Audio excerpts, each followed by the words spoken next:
Storage, palavrinha esquisita da... Bom, sabe o que ele é, né? Qual que é a importância dele para os sistemas e como que ele funciona? Se você disse não para todas as perguntas, né, basta acompanhar o vídeo aí que vamos clarear suas ideias.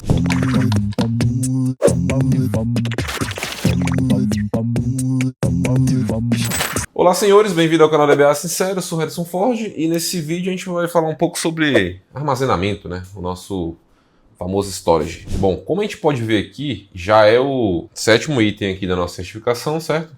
Então, no último vídeo a gente falou sobre TreeSpace Data Files. Storage daria para ter colocado no mesmo vídeo, né? Mas eu não coloquei por questão de preguiça mesmo. Que eu tinha que continuar gravando. Vagabundo! Bom, senhores, vamos ligar aqui a nossa máquina, né? Tá aqui. Bom, não vou repetir os passos, né? Porque a gente já fez isso em outros vídeos. Aqui eu estou simplesmente verificando se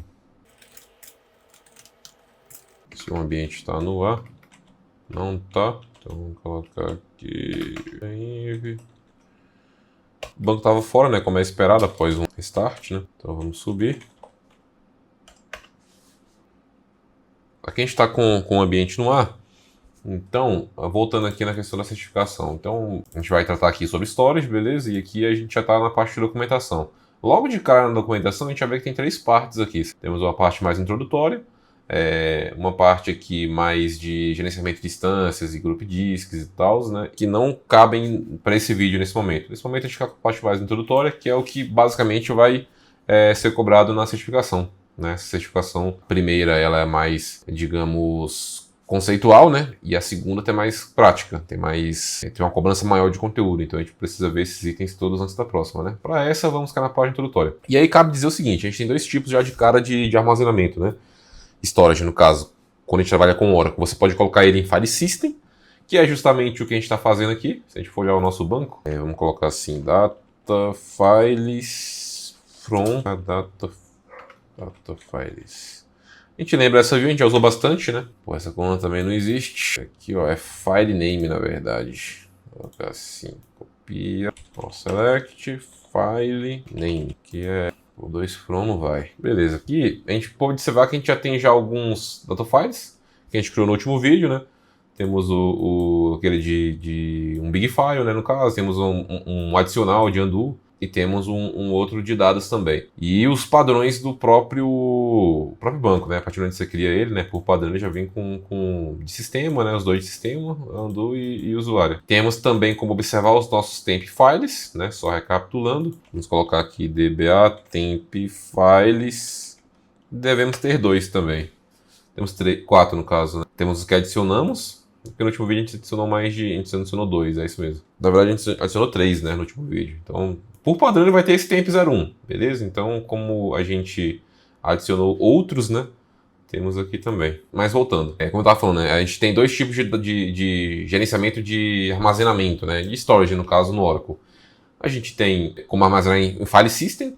Por que File System? É literalmente o nome, né? Arquivo no sistema, pô. Beleza, até aí tudo bem. Ou seja, se tu abrir o Linux aqui, ó, se a gente der um ls nesse arquivo, ó, copia, colar, ele está no sistema operacional, certo?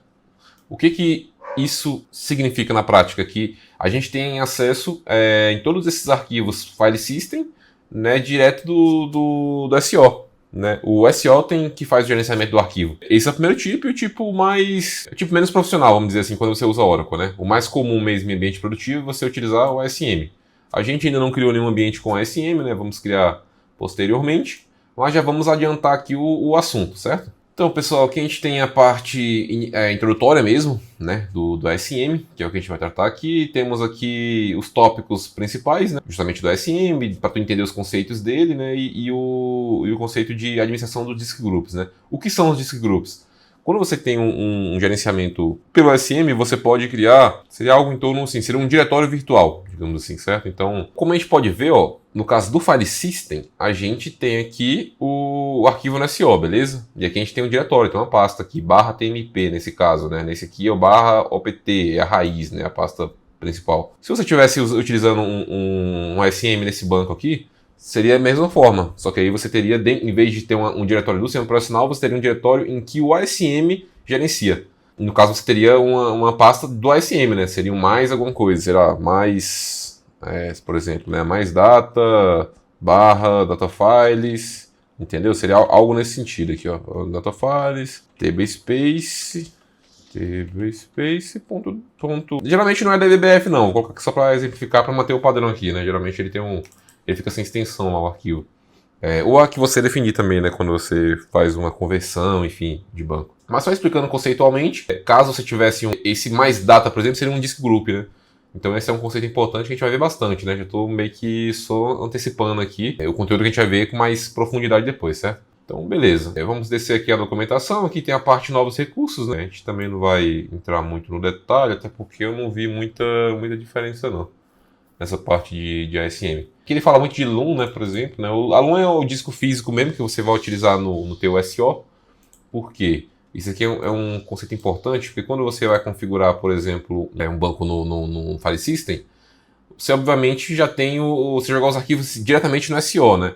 Então você já vai ter, vamos supor que em vez do OPT fosse uma outra partição que tivesse montado aqui o NFS, né? NFS seria uma partição que você tem ela disponível em outro canto que a tua máquina tem acesso na rede, beleza? E você simplesmente aponta aqui. Não é recomendado tu fazer isso, né? Colocar os dados do Oracle no NFS, por questão de performance e segurança, né?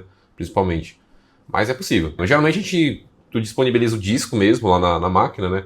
Então como que no File System seria, por exemplo, né? Você poderia sair aqui. Vamos sair Na verdade, vamos duplicar aqui esse cara, só para não perder ali a guia, tá? Certo, a gente poderia fazer isso aqui, ó, um fdisk-L. A gente vai listar todos os discos que a gente tem disponíveis aqui para o nosso banco, né? Nesse caso, ó, a gente tem aqui o nosso de 140 que já está mapeado, ó, se tem um df-h, eu vou trazer todos os discos que já estão montados na minha máquina. Certo? Então, já está montado aqui o meu de 150 GB, né? Tem um outro de 9 GB aqui que é do swap, também está montado. Como que eu sei? Se eu for utilizar aqui o swap, né, o que eu tenho disponível no meu disco, eu já estou utilizando. Isso eu configurei quando eu criei a VM, né? A gente tem um vídeo gravado aqui também, vocês podem acompanhar, né? Também já está em uso, né? Então temos aqui o OL Home, e ele está aqui montado também. 50 GB, utilizado num ponto. Então, assim, os discos que tem disponíveis aqui atualmente para esse SO, já estamos utilizando todos, né? Que no caso é uma máquina virtual, enfim, já é tudo delimitado, foi tudo criado conforme o uso, beleza? Mas você poderia adicionar outros, né? Outros discos, remover algum desses, né? Não desses aqui, porque esse que a gente utiliza para o sistema, né? Para a VM aqui no caso. Mas você poderia adicionar e remover algum outro novo, caso não dê certo, né? Alterar também. Para não estender muito, a gente vai deixar isso para um outro vídeo, mas é só para vocês entenderem que no caso de File System, né, você vem aqui pelo FDisk, por exemplo, você tem a listagem dos discos, né, tem outras ferramentas também que fazem o mesmo trabalho do FDisk no Linux, né, mas eu geralmente uso ele. Então é isso, tá? A LUN aqui no caso, ela apareceria aqui o disco disponível para essa VM, e você fosse configurar um ambiente em hack, por exemplo, um Oracle Start, né, que seria Restart, que seria um SM com um nó só, você teria que ter o disco disponível aqui. E aí a diferença é que, ao invés de você utilizar esse disco diretamente no SO, da mesma forma que a gente fez aqui, tá vendo? Esses aqui de baixo, por exemplo. Eu utilizei esse disco aqui, de 50 GB, diretamente no meu sistema operacional, tá vendo? Ele está sendo utilizado diretamente pelo meu SO. Ou seja, o meu SO que gerencia, né? Como que tem a questão de permissões, como que vai ser tamanho, bloco, enfim, tudo é pelo próprio SO. No caso de você utilizar o LUN pelo OSM, é o OSM que vai controlar. Beleza? Então, quando você der um DF aqui, por exemplo, você não vai achar o disco. Um DF aqui, não vai ter o disco de dados aqui, né? Porque não é do controle do SO, é do controle do ASM do Oracle, né? Mas você tem um outro utilitário, assim como a gente utiliza aqui o SQL Plus, você tem outros utilitários, né? Você pode utilizar também o próprio SQL Plus, em vez do SysDBA aqui, você vai passar a conexão de SysASM, né? Para você fazer o gerenciamento lá. Você tem o ASM CMD, é um utilitário também, linha de comando, né? CLI, para gerenciamento de disco também, então você tem as opções, beleza? Então aí temos o ASMA, né, que também é semelhante ao, por exemplo, do DBCA, né, para criar banco, né, com interface gráfica. Você tem o NetCA, né, você trabalha com a parte de rede de Oracle, né, de criar listener, né, criar serviços, né, no listener também, né. Então é uma ferramenta similar, beleza? Vamos descendo aqui, a gente tem aqui agora sobre o cluster, né, do File System. Vamos só ver hoje só a questão conceitual, aqui só para a gente já avançar com essa questão do ASM. A gente tem as instâncias, né? Cada banco de dados em RAC, você acessa o RAC do banco, né? O RAC é o cara que eu chamo de Real Application Cluster, né? Que é você ter um banco em que o seu dado ele é replicado para todas as instâncias de maneira completa, certo? Então, se você tem, por exemplo, 4 instâncias no A, você consegue acessar todos os seus dados em qualquer uma delas. Se as 3 cair, com uma só no A, você tem acesso a todos os dados. Beleza? Isso difere muito de outros bancos, como Cassandra, por exemplo, né? Em que você tem, se você tiver, por exemplo, um banco com 4 instâncias, né? 4 nodes no A, os seus dados estão divididos entre as 4 instâncias, né? Geralmente você vai ter um range, né, de dados em cada nó desses, né? Então, se você, por exemplo, perder um nó, ele geralmente vai ter uma réplica, obviamente, né? Você não vai deixar ele num só, né? Não é muito recomendado. Mas aí você vai ter, se você acessar um único nó, você vai ter acesso apenas aos partition keys, né, que são similares à chave primária, daquele único nó. Então, se você quiser acessar outros dados, você vai ter que ir em outro nó, enfim, no Oracle é diferente. Ó, você tem a arquitetura diferente. Você tem dentro da mesma instância, você tem todo o dado que você precisa, né? Justamente por quê? Porque quem cuida disso é o SM. O SM está em outra camada abaixo da camada de banco, né? E aí você controla isso pelo SM, beleza? A gente tem o Disk Group, como eu já falei, né? São os diretórios que você cria lá dentro mesmo. Quando você adiciona um Disk Group, você tem que apontar no sistema operacional, ou melhor, você tem que apontar pelo SM, né? Quais são os discos que estão disponíveis lá para o seu Disk Group, né? Você vai ter que informar, esse Disk Group novo que eu estou adicionando aqui, ele vai ter acesso a, sei lá, 3 LUNs lá que estão disponíveis no meu SO. E é bom você documentar isso de forma mais compartilhada, né, com a equipe. Colocar o nome da alum também, né, no SO, algo mais sugestivo para quando, assim, se você perde essa permissão, reinicia, tem algum tipo de problema, não demorar a encontrar o seu disco no SO, certo? Isso é importante. Aqui a gente tem a questão de falha, né, de espelhamento, né. A gente tem alguns tipos de replicação. Vamos até abrir aqui numa nova aba, só para a gente entender, ó. A gente tem a normal, que você replica por 2. Então, o que seria isso? O teu dado é multiplicado por 2, né? Então, por exemplo, se você tem um banco de 10 teras, na prática vai ficar 20 teras alocado no teu storage, né? No teu disco, né? Por quê? Porque todo dado que entra, ele vai duplicar por 2. E isso garante o quê? Se você perde um dos discos, por exemplo, e ele é replicado, obviamente esse dado está disponível em outro canto, certo? Então ele garante a redundância. Para isso aqui tem algumas regras, tá? Você tem que ter um mínimo de espaço livre também, você não pode ficar com 90% de utilização, certo, do teu espaço. Se não me engano é 85. Mas aí isso pode variar também. Eu não cheguei a checar na 23, não. Na 19 geralmente estava assim. Ou você pode ter a redundância alta, né, que chamam aqui, quando você multiplica por 3. Essa sim, num ambiente enterprise, mais, né, importante e tal, empresa mais séria, né, produção, você vai ter por 3.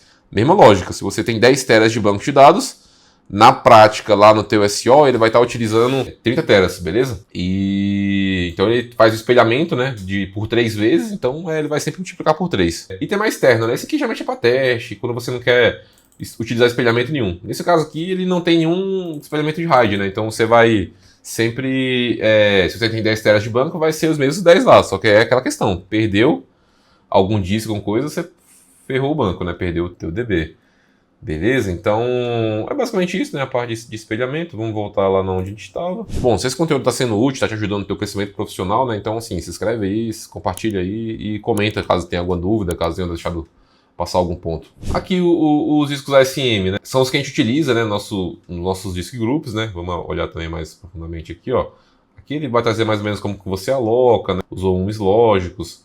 Isso a gente vai aprofundar mais também quando a gente for fazer um ambientezinho com ASM, tá? Mas aí, por enquanto, a gente vai ver só essa parte mais teórica mesmo. Aqui a gente tem os control files, né? Os arquivos que como a gente já falou, que controlam ali onde está localizado cada coisa no banco, né? Como se fosse um mapa mesmo do banco, né? Temos aqui os arquivos de dados, né? E os temporários também. E as suas cópias. Não, então, assim, basicamente assim, dentro do ASM a gente consegue utilizar esses caras todos aqui, né? O SD file, que é o arquivo de controle do banco, né? É o arquivo que você consegue manter um histórico nele, né? Em vez de usar um p-file, que p-file você não tem um histórico, certo? Os redos, os logs, né? Conseguimos colocar também backups, RMAN lá dentro também, enfim. Podemos colocar até datapump também lá dentro do SM, tá? Então é interessante a gente conhecer as possibilidades do que a gente pode trabalhar lá dentro, certo? Essa parte introdutória do SM a gente já finalizou aqui, tá? Recapitulando, né? A gente tem 2 tipos de armazenamento, temos o File System e o SM, que é esse que a gente tá vendo aqui. O SM é mais avançado, ambiente de produção, Para quem quer estar no nível mais profissional mesmo no Oracle, vai trabalhar sempre com ASM. Até é um dos motivos dele estar como o banco principal, né, mundial aí, e deles são tão comumente usados, né, isso é tão caro, né, no caso, o caso do Oracle, beleza? Então, é importante, assim, se você quer se aprofundar em Oracle, tem que entender bastante da ASM. Esse foi um primeiro vídeo, né, a gente vai trabalhar mais especificamente o ASM depois. Tá? Então, a gente viu que tem os dois chips, né? O File System ali, temos o ASM. Agora sim, sobre a questão, voltando no ponto do storage. Aqui a gente já viu os dois tipos de storage basicamente do Oracle, né? Ou melhor, as duas formas de storage que o Oracle trabalha. E aí aqui eu vou mais comentar alguns pontos que são relevantes caso você esteja querendo trabalhar performance em cima do próprio storage, né? A gente tem a questão da compressão. Compressão no Oracle, a gente tem duas formas também. A gente pode trabalhar com compressão quando você tem um ambiente Exadata, né, é de uma forma, você vai trabalhar com uma compressão específica, né, a melhor compressão que o Oracle entrega hoje é para ambientes Exadata, né, seja Exadata em cloud ou em nuvem. Mas considerando que você não tem um ambiente Exadata, tá em VM, tá em, sei lá, container, qualquer outra solução parecida, tá no RDS, né, no EC2, enfim, você tem compressões genéricas mesmo, né? O LTP e para o OLAP também. Não é o mesmo nível de compressão do Exadata, mas é uma compressão muito boa também. Eu vou só citar aqui mais ou menos que isso existe, mas, cara, isso é um outro mundo, assim, outro universo dentro do Oracle aí. E se a gente for entrar aqui em compressão, vai levar mais tempo. Vou deixar para um outro vídeo.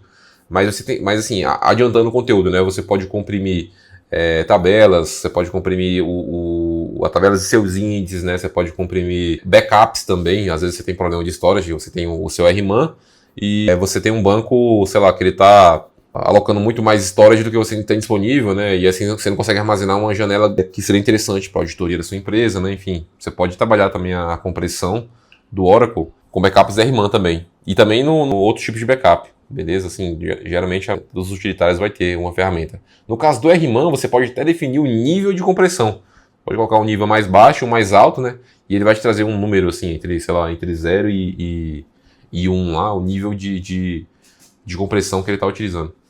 Na verdade, eu não lembro se é 0 e 1. Vamos até olhar aqui no RMAN, aqui, aproveitando que a gente já está aqui. Lembrando que quem está no RMAN, ó, a gente pode olhar simplesmente RMAN Target, né? Show All, a gente traz todas as configurações de parâmetros que a gente tem, e aqui a gente tem, ó, a nossa compressão aqui como básica, tá vendo? Então aqui ele vai estar bem baixo. Aí no caso, a gente olhando o view de backup no Oracle, né, RMAN Output, você tem quando você gerar o backup, você vai ter lá um número lá, né? Aí esse número vai variar de acordo com o seu nível de compressão. Nesse caso aqui vai ser um número baixo, né? Mas você pode colocar isso aqui como high, por exemplo, e deixar ele comprimir bastante. Aí, sobre a questão da compressão, cabe uma observação. Sempre que você utiliza compressão no Oracle, principalmente, né?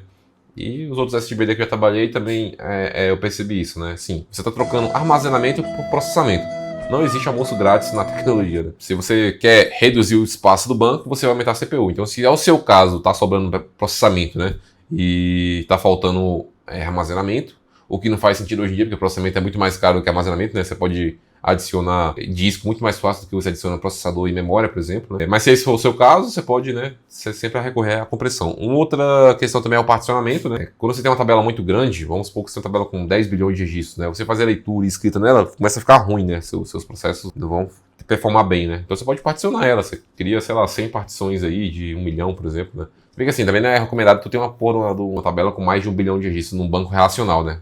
Isso é interessante se colocar num banco não relacional, né, por uma série de características aí. Mas que às vezes acontece mesmo em banco relacional por questão de arquitetura, equipes, a gente sabe como é que é, né? Enfim, isso vai acontecer.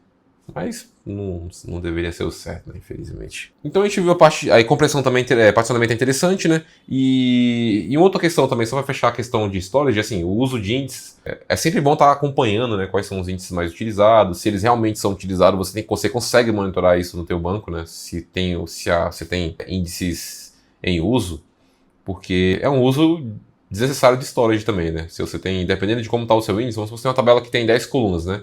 E você tem um índice que tem 4 colunas, você pode esperar que o índice vai ter em torno de 40% da tabela. Se a tabela tem, vamos supor, 100 GB, você tem 40 GB em um índice só. Você pode ter até a mesma quantidade de colunas que você tem de índices, né? Ou até mais, você pode ter índice em forma ascendente, descendente, você pode ter índice composto, enfim. Então tem que estar sempre atento com essa questão da arquitetura do índice, né? Só para você ter uma questão de otimização do storage, né? E nesse ponto do índice também, é bom você fazer ele rebuild de tempos em tempos, pois à medida que você vai escrever na tabela, você vai deixando o que a gente chama de marca d'água também na tabela, né? E isso você deixa fragmentação no índice também. Então você faz o rebuild e ele volta ali e atualiza a tabela da forma que está. E aí você evita esse tipo de problema, né? Bom, senhores, então a gente conseguiu ver, né, que alguns pontos sobre storage, e que é o que basicamente a gente vai ser cobrado aqui, né? As diferenças dos dois principais, né? Quais são os conceitos principais ali no ASM, né? Algumas dicas ali, como você trabalha com storage de maneira mais inteligente, né? Você criando índices somente o que você precisa, removendo aqueles que não precisa, né? Fazendo sempre o trabalho de movimentação de objetos, né? Para descomprimir tabela, tirar marca d'água, né? Tirar tabspace também, mover tabelas entre tabspaces, enfim, tem uma parte administrativa aí para você manter sempre teus objetos organizados, né? E só aquilo que é importante mesmo. A gente chegou aqui no fim, né, do conteúdo, era basicamente isso que a gente tinha para apresentar sobre storage. Se for alguma dúvida aí, comenta, né? Que a gente detalha mais. Aí se inscrevam também, né, no canal aí e curtam aí, fechou? Valeu, até a próxima, senhores!